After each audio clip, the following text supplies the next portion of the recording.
It's time for To The Last Drop podcast with Liam Del Calm and Brandon Nell.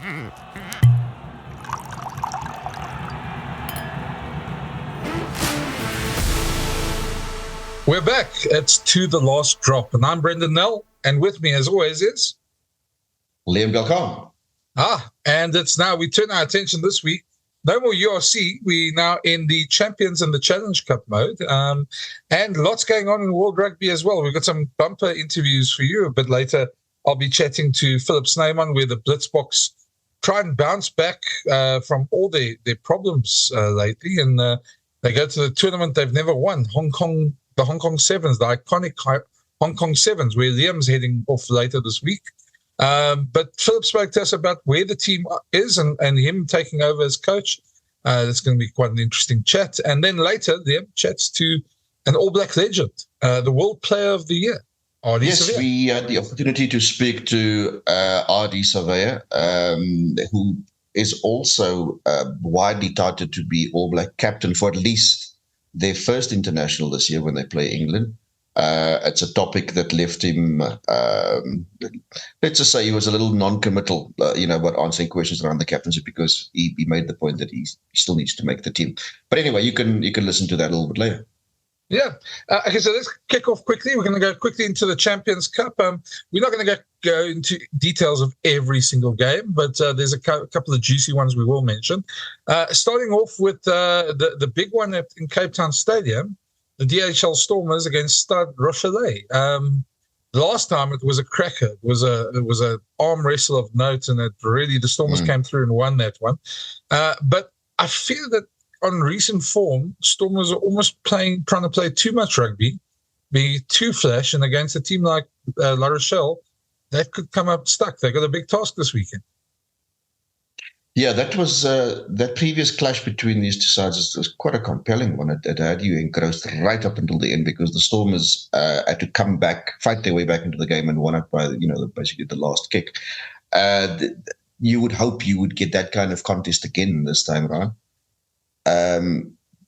If you look at the Stormers' form, you'd have to say that they've still got those fighting qualities. There's no doubt about that, but they may have to tailor the way they go about things. I mean, I know John Dobson's quite enthused by the fact that they are still creating lots of opportunities. They aren't necessarily rounding all of those off. So there are some issues in terms of their finishing touches.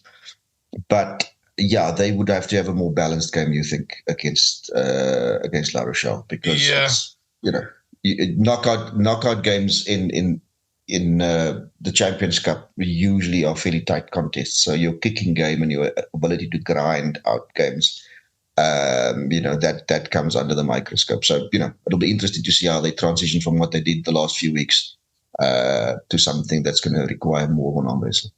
And of course, La Rochelle are masters at doing that.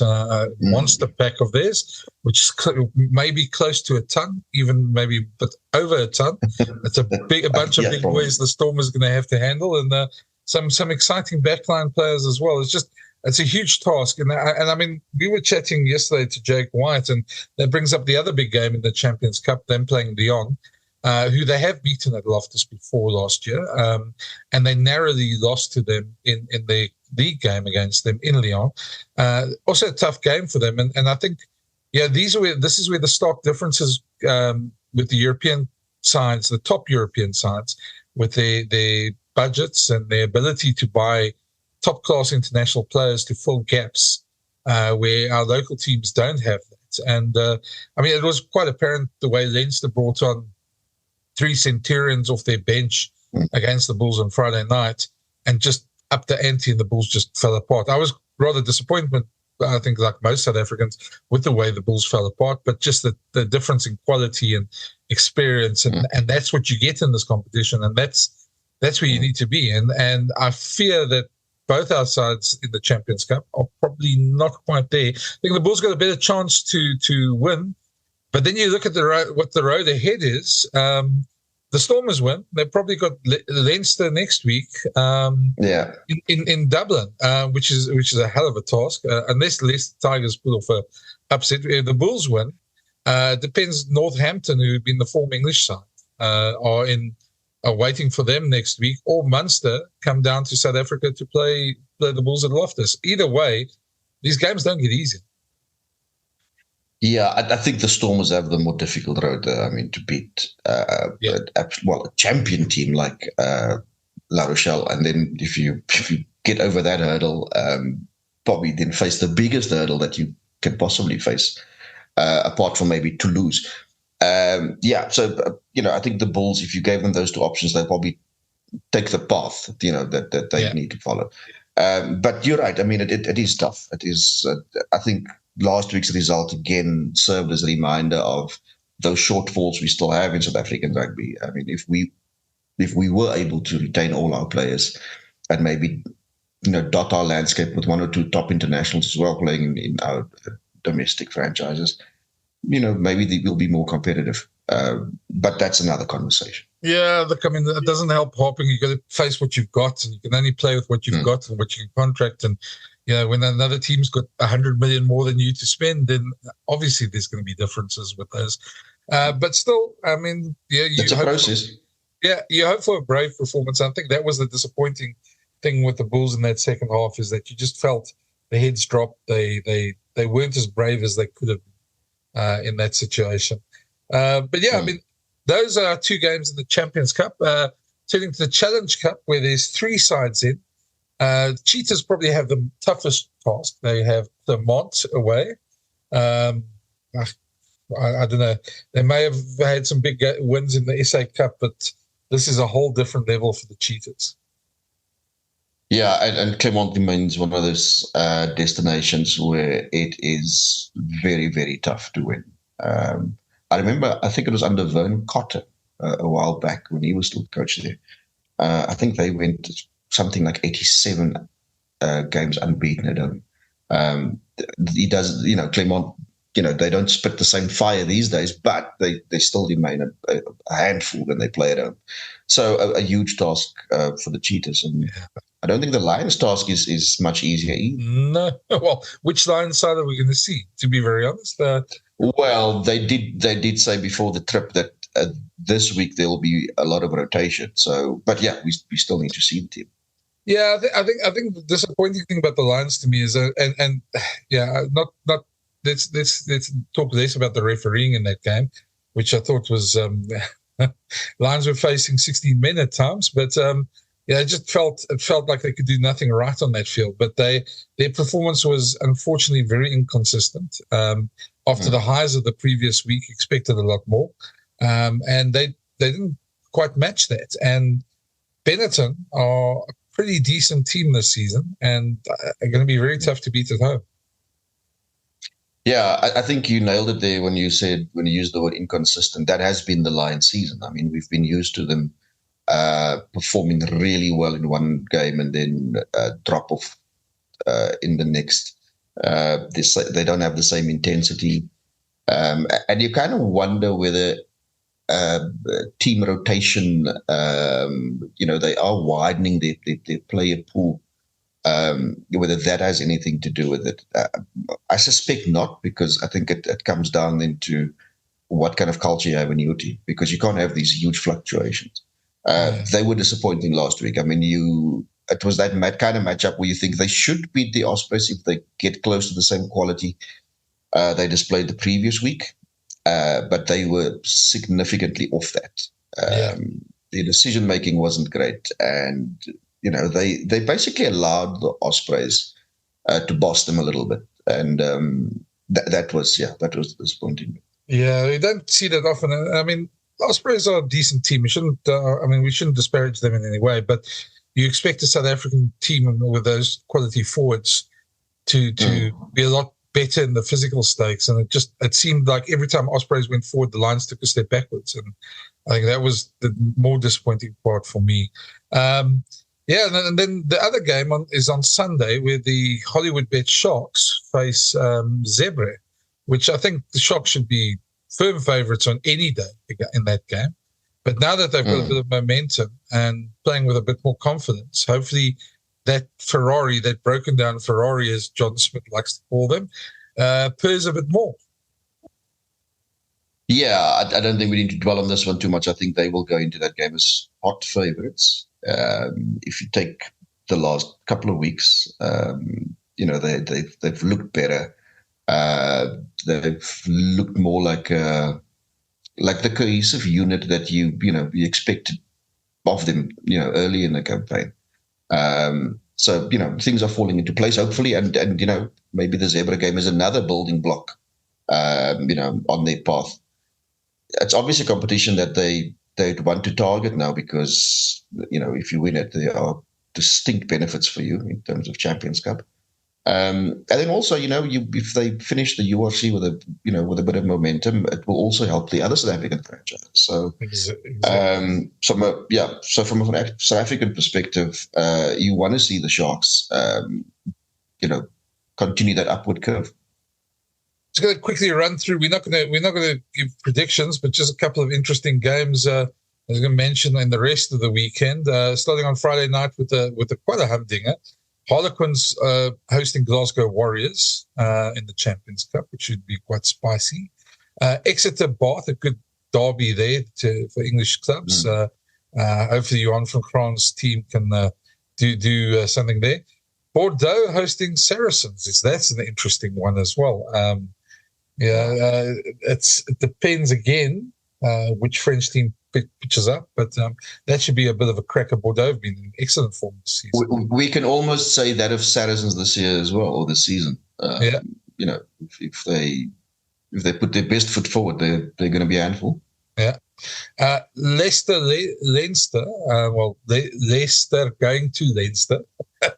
I think Leinster are pretty much favourites there, and it's going to be very difficult for any team to beat that team if they're in form. Northampton Munster is the one the Bulls fans will be watching as well. And then a good French derby, Racing travelling to Toulouse. That's going to be a tough one for Racing as well, but it should be a spicy game either way. In the Challenge Cup, we can just have a quick look at the fixtures as well. Friday, Gloucester Cust. Interesting. Gloucester's in good form, so they should do well there. Ospreys Sale. Yeah, okay, that's another one. Depending on the way the Ospreys play, Bayonne against Edinburgh is also going to be a quite spicy one. Hard to call that one. Montpellier Ulster is an interesting one as well. And Pau against Connacht. Pau's been in good form. They've won their last three. But Connacht aren't exactly in good form. Yeah, they've fallen off the pace a little bit, yeah. Yeah, but definitely in the Champions Cup, you can see the difference in the quality of the fixtures starting to come through at this stage, and as we go forward, the bigger teams, stand up there. Yeah, it's that stage of the Champions Cup where it becomes it's the part of the competition you really want to watch because the viewing is far more compelling. There is more tension. Every moment is almost more amplified. If you make a mistake, it can have dire consequences. So from that point of view, it makes for fantastic viewing. So, there's any number of decent matchups, but I think the one that, if you look at the rest of the competition, would be watching as well is that one in Cape Town between the Stormers and Stade Rachelais. Yeah, we'll definitely be on that, watching that this week and dissect it next week when we get back to you. But okay, let's turn to the Hong Kong Sevens. Blitzboks in trouble, finished 13th in Los Angeles. Really not doing well at the moment. They're in 7th position in the World Series. Why that's important is that if you fall out the top 8, you have to play in a playoff in Madrid in the final week. Teams 9 to 12 playoff with the Challenge, the Repechage Series, the next one below it in a playoff to keep your place. The Blitzboks have never been out of the core series. Plus, they've still got an Olympic qualifier. They haven't qualified for the Olympics to come. And they've just changed coaches. Phillip Snyman's the new coach, and I had a chat with him. Have a listen. You're with Liam Delcom and Brendan Nell on the To The Last Drop podcast. We're back here to The Last Drop. I'm Brendan Nell. We're here with Phillip Snyman, the new Springbok Sevens coach. Welcome, Phillip. Hi, Brendan. Thank you very much for having me this morning. Yeah, it's been a long season so far, and quite a dramatic season as well. And obviously, for those who don't know, last month SA Rugby made a change, and you became the new head coach of the of the Springbok Sevens team. Maybe in your own words, the easiest way to ask you is what exactly happened and why was the changes necessary? And I suppose, as much as you can tell us, what had gone wrong in the season so far? Yes, Brendan. I think the results speak for itself. I think we didn't have the best of seasons last year, and then also this year coming in with a lot of hopes and still need to qualify for the Olympics. And I think we only managed to be successful in one tournament. We not only focus on the wins, but also where we finished in the specific leg of the series. So obviously not the greatest of seasons. And I think we can't change anything that happened in the past. We can't change any results. The only thing that we can do is focus on the challenges ahead of us, and we set goals for ourselves. And I think together with SA Rugby and with Sandile Nobo, the former head coach, and SA Rugby, I think they sat around a table and they made the decision. And they asked me if I'm willing to take over and hopefully we can steer the ship in the right direction and reach our goals. So that's what happened. And then SA Rugby came and had a couple of meetings with us. They set the goals out, and I think the guys accepted the challenge. And we know we need to go out and give our utmost best to achieve those goals. So I think the goals for the season now is obviously to finish in the top 8 and to be successful in every leg that's still in the future, and then after finishing top 8, hopefully qualifying for the Olympic Games. Yeah, I was going to say we had Sticks on here before the Cape Town Sevens, and back then he was talking about some of the stuff that was going on in the team, that there was some internal issues, egos that needed to be sorted out, etc. I'm not sure if that's had any effect over the season, etc. And I know you don't want to mention names and probably don't want to get into specifics of internal team dealings, but are those issues, do you believe it's sorted out now? Brendan, for the last 2 weeks since we started this camp, the build-up for Hong Kong, the vibe in the camp was phenomenal. The team spirit, the training sessions, well, so like I said, we're focusing on everything that's ahead of us now. We can't change anything in the past, but what I can tell you, there's a great vibe and a great atmosphere in the team at the moment. The guys are pushing hard in the internal competition. I think it was very difficult to name the team for Hong Kong because everybody put up their hand and everybody was fighting for that spot. We know we're backs against the wall, but like I said, we're ready for the challenge. And everybody, when we had the couple of meetings with SA Rugby and also internally, everybody decided, listen, put everything behind you now. If you have personal issues, doesn't matter what, for now you need to put Springbok Sevens and that badge and the jersey first. So I think we got the buy-in from the players. Everybody is on the same page. We have one goal in mind, and everybody is willing to sacrifice one or two things in order to achieve those goals. But maybe just on a broader point, and that's, I think a lot of people who I normally speak sevens to, one of the things they never seem to, they struggle to grasp is those swings that you have during a tournament.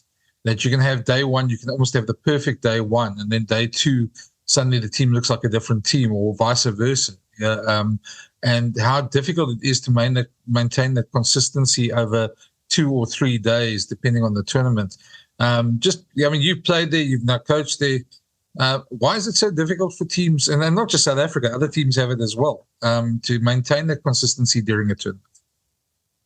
Yes, I think those small little momentum swings in a game that can, at the end of the day, that can swing a whole tournament either in your favor or against you. And I think that's exactly what happened to us. We might start well in the tournament. We'll go out first game, and then afterwards, one call or one mistake or one system error, and then cost you the game, or there's a swing in that momentum shift, and then you struggle to gain position again. So I think in the last tournament, we had a look at our stats, and we only had 30% ball position. So a team can't play like that. And I think the big thing for us is consistency. And a couple of years ago, that's where everything started. We said we want to be the most consistent sevens team on the series. If you're going to be consistent, you will play in all the semi-finals. you will eventually go on and play. And that year we went on, played 8 semi-finals, 8 finals, won 5 of that finals. And that just shows we're going to be consistent. And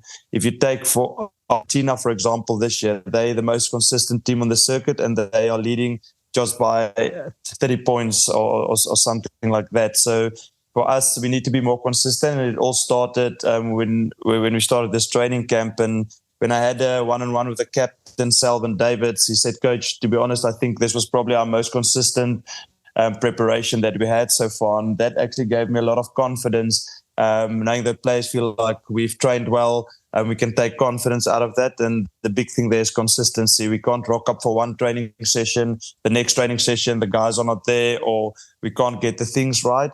We need to be consistent with that. And I think consistent with your attitude, consistent with the way you conduct yourself on and off the field, and then consistent on that field. So I think we're fighting really hard to get that right.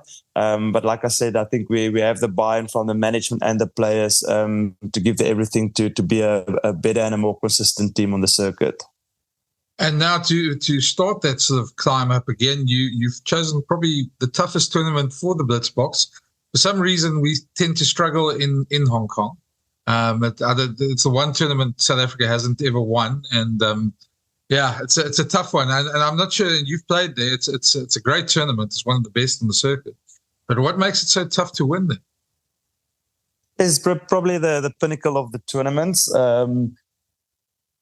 It's a difficult one to answer. Hong Kong, I think it all started way back. If you look at the names that coming through that tournament, or that came through that tournament, Wasali Serebe, William Ryder, Jonah Lomu, Kristen Cullen, all those players made their mark in Hong Kong. And a couple of years ago, they still had prize money on the tournament, and I think that was the biggest.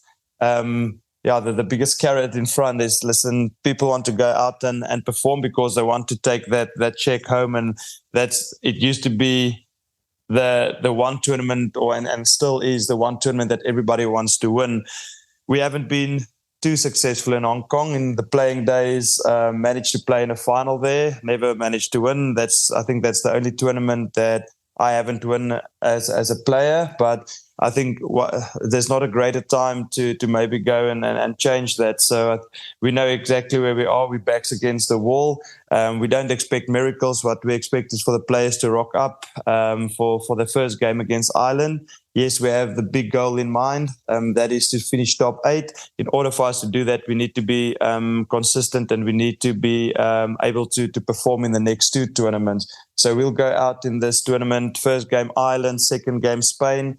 And if we manage to get through our pool well, there's no doubt in my mind that we can be successful in this tournament. So, and it will come at a great time for us to maybe be successful in Hong Kong for the first time ever. I think that will help a lot with our confidence going forward into the next couple of blocks that we're heading in.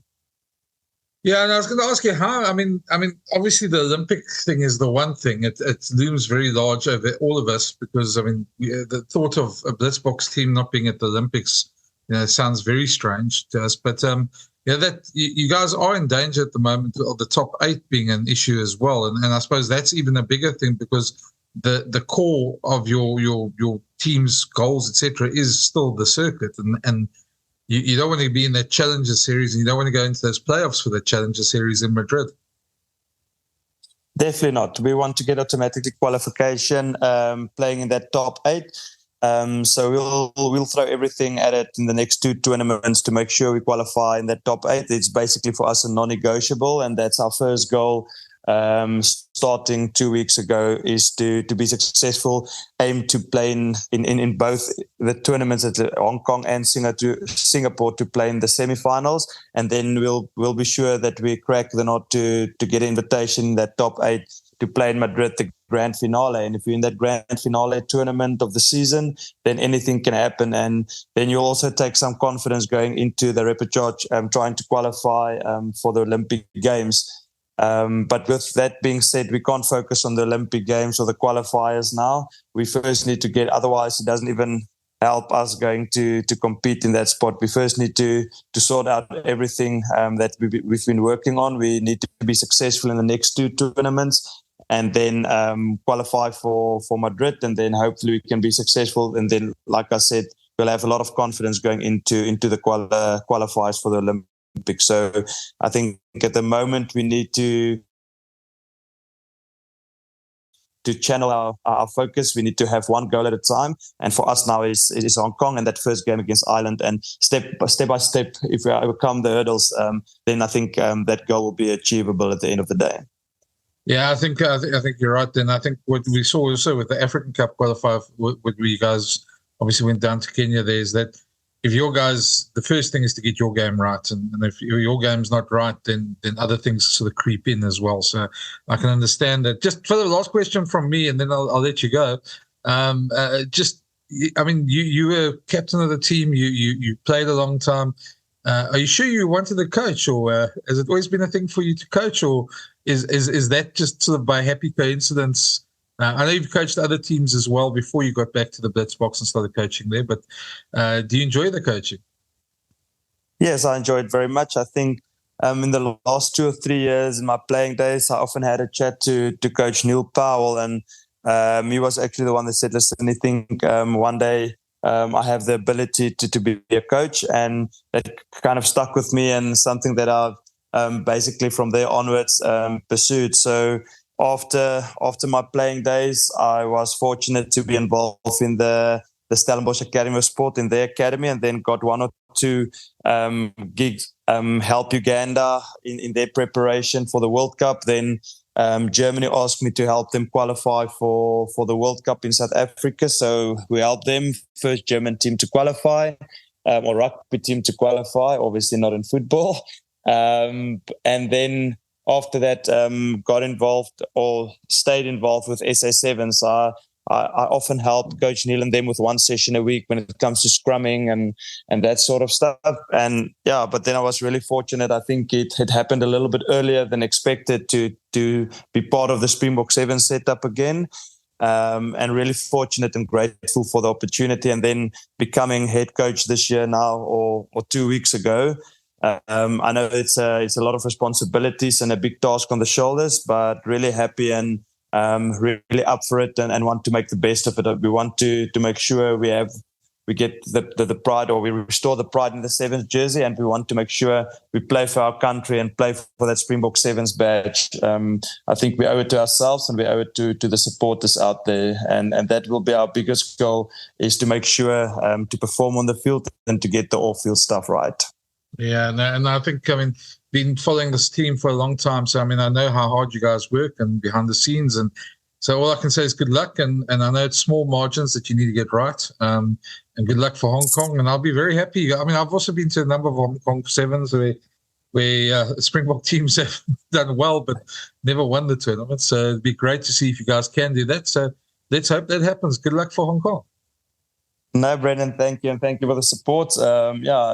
It would be a great time. We have quite experienced squad in Hong Kong now, so it would be great if we can change that over the weekend.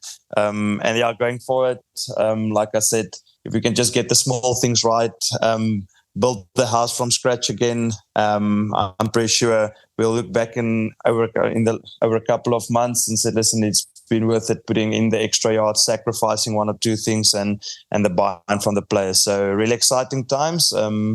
I can't tell you that I will grow more hair in the near future. I think I'm losing by the minute, but I think it will be worth it in the end. Well, good luck. Let's hope you don't lose too much hair there. And good luck for Hong Kong. And thanks for joining us, Phillip. And we'll be watching from this side. And hopefully you guys have a great tournament there. Thank you, Brian. Thank you for the support. Really appreciate it. Cheers. Certainly a spicy weekend in Hong Kong coming up there. You're going to be out there. Hopefully you'll see some good Blitzbox action and a performance worthy of the jersey. Well, I'm not going to be there for that much. Only the last day. There's some other running around to do as well before the big day. So but it will be interesting. South Africa have not won there, and it's been a bit of a hoodoo ground for them. It's basically the first, I think it was the first Sevens away destination that we went to post-isolation. So there is historical value there, but it's as I say, it's a venue that they've notoriously struggled at. Well, I hope you get to visit Lang Kwai Fong and that famous street of the bars and the Hong Kong Foreign Correspondents Club. All those places we've both been in our travels, and I hope it's as memorable as it was last time. I was there, which is a while back. But you had a chat to Ardie Savea. So give us that intro. Yeah, there was a group of us that had an opportunity to do a long distance interview with him, and he got asked various things about the All Blacks captaincy, about Scott Robertson coming in and what the changes he might bring. Obviously, there was the South African element where they are going to play the Springboks twice on South African soil later this year, and what the Springboks might be like without Dwayne Vermeulen. But take a listen. You're with Liam Delcom and Brendan Nell on the To The Last Drop podcast. First up, though, we asked Ardie how quickly he was able to put that World Cup disappointment behind him. Yeah, it's it stings still a little bit, not being able to win the World Cup. But that's it's something that I've kind of had to process and I think of what we could have done better. What if this happened? But it's done now, and I think for myself personally, the only way to move on is to do my best for Kobe, and then, but also look at the game against South Africa and reflect on the good and the, I guess, the negatives and the work-ons that I can learn from, as a leader, and then hopefully use that to better myself here, and then obviously better myself in the future, wherever that takes me. With regular captain Sam Cane likely to be indisposed for the first test of the year against England, there is the prospect of Savea captaining the All Blacks against England. Mate, that's a pretty straightforward question, isn't it? Hey, over here in Japan, it's been boom. Shit. Mate, first of all, there's a lot of talk of me being in this team. I need to make the team first. I'm away. I've been watching Super Rugby. There's some great players that are playing. That's kind of the last thing that's on my mind. I just being here has kind of given me a new perspective. But I was, to be honest, wouldn't, not even a focus. It wouldn't mean a lot to me. Or whatever that is. We've got new coaching staff, so I have no idea what picking order, what's happening. So we'll just have to wait and see. Yeah, but on that topic, it's quite exciting times being around the All Blacks camp with a head coach that can skateboard and there's known for breakdance and stuff. There seems to be a new energy that we can look forward to this year. It must be pretty exciting to come back to as well for you. Yeah, it is very exciting, mate. I think the All Blacks boys have had camps, and from what I've heard, it's been pretty refreshing and pretty new and exciting, the lads have said. So just have to wait and see. To be honest, mate, I've kind of kept away from New Zealand rugby. I've just watched the Hurricanes boys and Bus playing from Moana, but everything else I've just gotten away from New Zealand and just enjoy my time here in Japan, refreshing up. I haven't really followed much. Have you been scared about the Broncos times that some of the All Blacks have been posting? They look pretty frightening. Yeah, it is. Yeah, it's pretty cool. It's one thing running a Bronco, and then there's one thing running on the rugby field with a rugby ball. So, but the boys looking deadly. So it's a good challenge, mate. It keeps me on my toes, and it's good competition. The All Blacks travel to South Africa later this year and play the Springboks in 2 tests in South Africa. Is that a prospect that enthuses Ardie Savea? Yeah. I think South Africa is one of, if not one of the biggest rivals for us as the All Blacks. And we do miss playing South African teams in Super Rugby. And, playing 2 tests in South Africa, it's like a highlight, I guess, in a player's career in New Zealand, to be able to go to South Africa and play in South Africa in front of the crowd against the Springboks. So, it'll be awesome to be able to make that team, be a part of that, and come back to South Africa with and play the real champions. There'll be a bit of sting in that too. Be good. Unlike the Springboks, who are able to select their team from all corners of the globe, New Zealand rugby have a far more rigid policy with players that campaign abroad. Is that a policy that should be reviewed? Yeah, I think if there's a country that's proven that it works for that it helps is South Africa. Majority of their teams playing here, and and they come together and win the World Cup. So, look, I don't think it's going to change drastically, but if there was one thing I was thinking that something needs to kind of evolve and grow in this space, in this area, whatever that looks like, I'm not too sure, but I think things need to change, but I know it won't change overnight. It needs to progressively change. That, of course, begs the question, is New Zealand rugby too insular? That's a great question.